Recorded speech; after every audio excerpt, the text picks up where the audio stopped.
ايه يا رشدي؟ انت لسه هتسيب مريم بنت اخوك قاعده هنا كتير ولا ايه؟ احنا زهقنا منها خلاص، كفايه بقى كده. انا عايزاها تمشي. اعمل ايه يعني يا نوال؟ من بعد الحريق وموت باباها ومامتها قلت اجيبها تعيش معانا، وهو تبقى املاكها كلها والفلوس كلها تحت ايدي لحد ما اقدر اخدهم منها باي طريقه. بس خد بالك، دي بنت واعيه ومش هتقدر تضحك عليها، ومش هتعرف تاخد منها اي حاجه. لا لا، سيبي كل حاجه عليا وهتشوفي انا هعمل ايه. ماشي يا رشدي، اما شوف. صباح الخير يا ماما. صباح الخير يا لبنى. انتي مش رايحه الجامعه النهارده ولا ايه؟ لا يا ماما مش هروح. ليه كده يا لبنى؟ بصراحة يا ماما عشان مريم بتروح معايا وأنا زهقت، كل يوم تركب معايا العربية وتقول لي استنيني لما أخلص محاضراتي، وأنا مش عايزة استناها. ومن سمعك يا بنتي، انا كمان زهقت ونفسي ان هي تمشي، بس باباكي بقى مصمم انها تقعد معانا. ليه بس كده يا ماما؟ عايزاها تمشي ليه؟ دي ملهاش حد غيرنا، هتروح فين؟ ما تروح زي ما تروح يا سيف، واحنا مالنا؟ كتر خيرنا بقى ان احنا استحملناها كل ده. انا يا ماما مصدوم من اللي بتقوليه ده. صباح الخير يا جماعه، عاملين ايه؟ يو انت كمان، هي ناقصاكي على الصبح. صباح النور يا مريم. ايه يا لبنى، مش هتروحي الجامعه النهارده ولا ايه؟ لا مش هروح، وباين كده مش هروح تاني. تعالي ما اوصلك في طريقي يا مريم وانا رايح الشغل. شكرا يا سيف، انا مش عايزه اعطلك عن شغلك. ولا هتعطليني ولا حاجه، استنيني بس 5 دقايق هلبس وانزل. يلا يا مريم اركبي.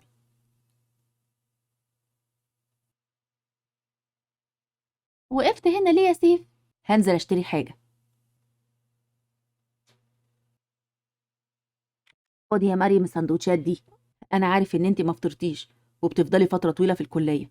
وخدي الفلوس دي كمان عشان تشتري الكتب او تشتري اي حاجه انتي محتاجاها. بس دي فلوس كتير. لا مش كتير ولا حاجه، خدي بس الفلوس وما تتكسفيش، ولو محتاجه اي حاجه اطلبيها مني.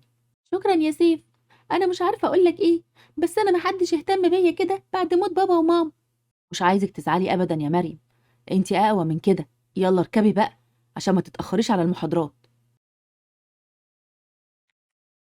مريم اما تخلصي محاضرات ابقي رني عليا عشان اجي اخدك. شكرا قوي يا سيف، سلام. ازيك يا حنين؟ أهلا أهلا يا مريم، إيه الفطار اللي معاكي ده؟ مش هتعزميني؟ طبعا يا بنتي، يلا ناكل مع بعض، اتفضلي. هي لبنى فين، ما جاتش معاكي؟ لا، ما جاتش النهارده. الحمد لله إن هي ما جاتش، دي رخمة وباردة ودمها تقيل قوي. ما تقوليش عليها كده يا حنين، دي بنت عمي برضو. ماشي يا ستي، خليكي انتي طيبة كده لحد ما تغفلك. دي شكلها مش بتحبك أبدا، بصراحة هي محدش بيحبها. خلاص بقى يا حنين. في كتب جديدة نزلت لازم نروح نشتريها. طب يلا بينا، انا معايا فلوس كتير وهنشتري الكتب. انا هشتري بقى كتب الكليه وكمان كتب تانية ثقافيه اقرا فيها، انتي عارفه ان انا بحب القرايه، ولازم كل فتره اشتري كتب جديده. طب يلا على المكتبة عشان نشتري الكتب.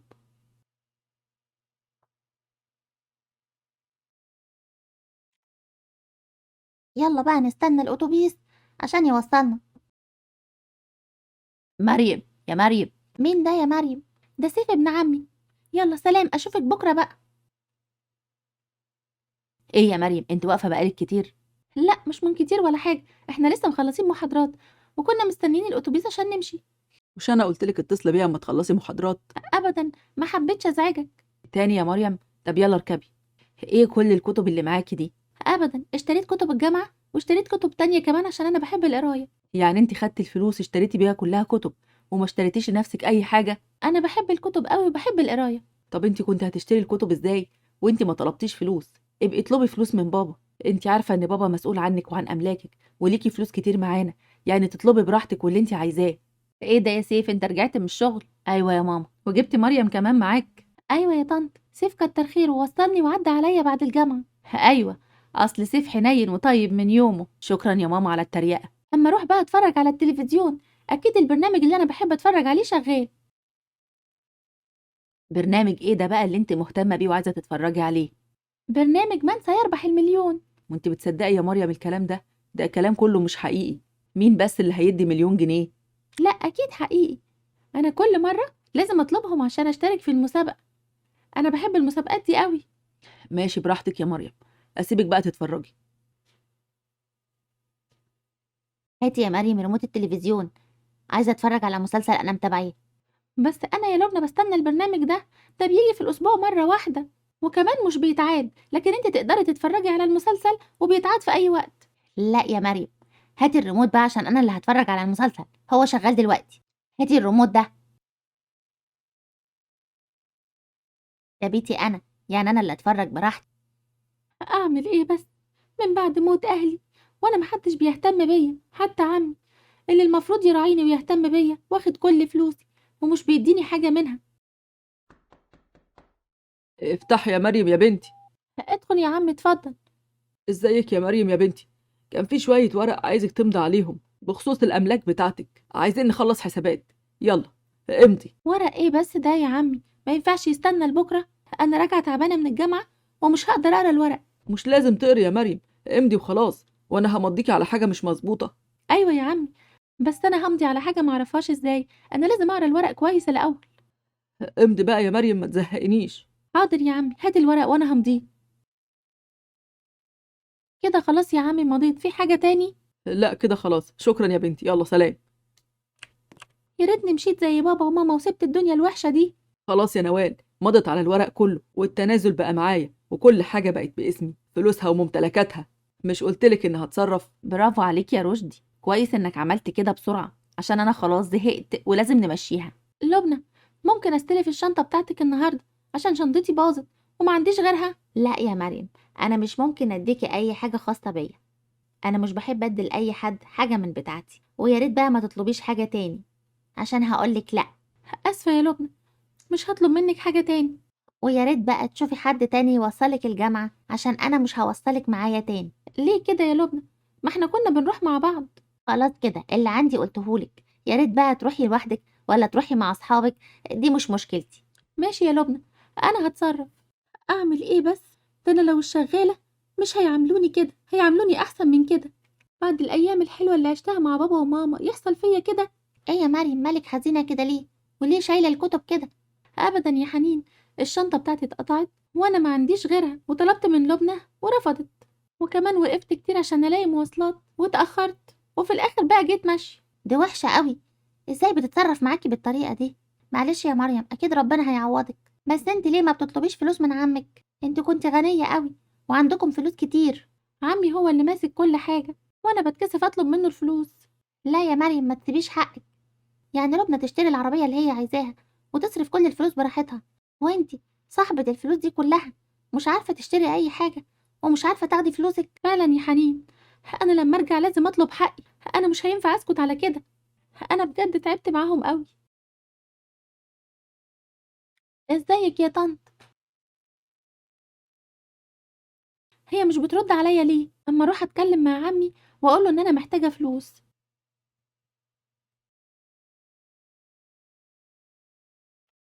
سلام عليكم، ازيك يا عمي؟ اهلا، ازيك يا مريم؟ نعم، عايزة ايه؟ كنت عايزه فلوس يا عمي، انا محتاجه فلوس كتير اصرف منها، ومحتاجه اشتري عربيه، ومحتاجه يبقى فلوسي في ايدي اتصرف زي ما انا عايزه. فلوس؟ فلوس منين؟ باباكي مش سايب اي فلوس ولا اي حاجة. يعني ايه يا عمي؟ كان فيه حساب في البنك وكان عندنا املاك كتير والعربيه، كل ده راح فين؟ ما تقول لها الحقيقه بقى يا رشدي وخلينا نخلص. حقيقه ايه يا طنط اللي عايزاني اعرفها؟ انتوا مخبيين ايه؟ انت خلاص ما بقاش عندك اي حاجه، وكل املاكك وفلوسك بقت باسم عمك خلاص. يعني ايه الكلام ده يا عمي؟ يعني انت مضيتي على ورق التنازل عن كل ثروتك واملاك لعمك اللي هو انا، وخلاص احنا خدنا كل اللي معاكي. معقول انت تعمل كده يا عمي؟ يا اخو بابايا، ده انا كنت بعتبرك زي بابا وفاكرك هتعاملني زي بنتك. لا يا حبيبتي، ما تعتبريهوش باباكي وانت مش زي بنته، ويا ريت بقى تشوفي مكان تاني تقعدي فيه، عشان خلاص المكان ده على قدنا احنا بس، ومش عايزين حد يقعد معانا.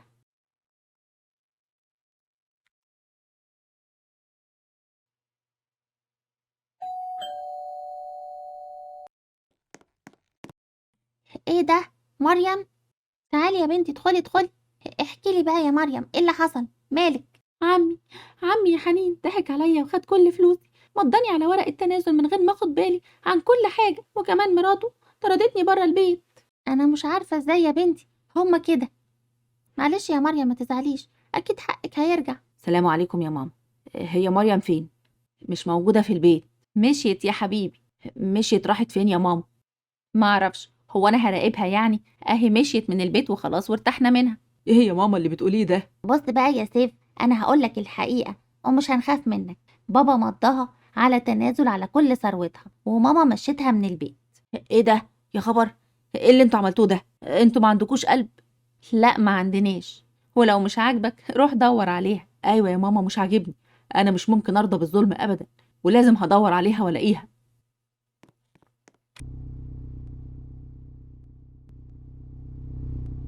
يا ترى يا مريم رحت فين؟ انا بقالي كتير بدور عليكي. خلاص انا بكره اروح الجامعه، اكيد هي هتروح بكره. يلا يا مريم اصحي عشان نروح الجامعة. لا يا حنين، ماليش نفسي اروح الكلية، مش عايزة اشوف حد ولا اتكلم مع حد. طيب خلاص، انا هسيبك ترتاحي النهاردة. ازيك يا حنين؟ اهلا يا باشمهندس سيف. هي مريم فين؟ مريم؟ هو انت ما وصلتهاش ولا ايه؟ انا ما وصلتهاش، هي سابت البيت ومشيت، وانا مش عارف ممكن الاقيها فين. انا مش عارفة هي فين برضو، اكيد لو عرفت هقولك. طيب انا هروح ادور عليها، بس مش عارف هي ممكن تكون راحت فين. دي ملهاش حد غيرنا، وكمان انت صاحبتها الوحيده. معلش، ان شاء الله هتلاقيها يا باشمهندس. سيف جه الكلية النهاردة وسأل عليكي، وشكله حزين قوي يا مريم. ايه ده؟ هو قلت له على مكاني؟ لا ما قلتش، بس انت هتفضلي مستخبية كده لحد امتى؟ انا خلاص يا حنين، كل احلامي راحت، ما بقتش عايزة اي حاجة. ما تقلقيش يا مريم، اكيد حقك هيرجع طبعا، الحق دايما بيرجع لاصحابه. يا رب يا حنين. السلام عليكم. وعليكم السلام. استاذه مريم معايا؟ ايوه انا مع حضرتك، اتفضل. احنا برنامج من سيربح المليون، بنبلغ حضرتك انك اتقابلتي معانا وهتكوني موجوده في الحلقه الجايه. ايه؟ بجد؟ انا اللي هكون موجودة معاكم في الحلقة الجاية؟ انا مش مصدقة نفسي، المسابقة دي جت في وقتها، انا كنت محتاجاها جدا. هننتظر حضرتك يا استاذه مريم، ما تتاخريش. سلام عليكم. وعليكم السلام. انا لازم اقول لحنين اول ما ترجع من الجامعة.